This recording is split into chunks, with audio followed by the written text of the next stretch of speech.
আজ একটা চ্যালেঞ্জ নিয়েই নিলাম। গণেশ চতুর্থী অর্থাৎ আমাদের সবার প্রিয় গনু দাদার জন্মদিন।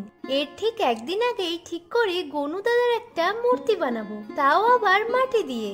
আর এটাই আমার কাছে সব থেকে বড় চ্যালেঞ্জ হয়ে দাঁড়ালো। কাজটি শুরু করার সময় ওয়েদার ঠিকঠাক থাকলেও যখন মূর্তিটি শুকাতে নিয়ে যায় হঠাৎ বৃষ্টি চলে আসে।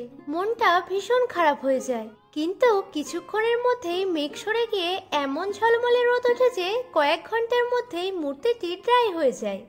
আর এটা হয়তো গনু দাদার ইচ্ছে ছিল। মূর্তিটি ভালোভাবে শুকিয়ে যাওয়ার পর এবার এটিতে কালার করে নিয়েছি। এরপর বাজার থেকে আনা মুকুট, বালা, হার দিয়ে সুন্দর করে সাজিয়ে দিয়েছি। দেখো, কথা বলতে বলতে আমার গনু দাদাও একদম তৈরি। আর এই হলো আমার গনু দাদার ফাইনাল লুক। তো আমার গনু দাদাকে তোমাদের কেমন লাগলো অবশ্যই জানিও। সকলকে জানাই শুভ গণেশ চতুর্থী।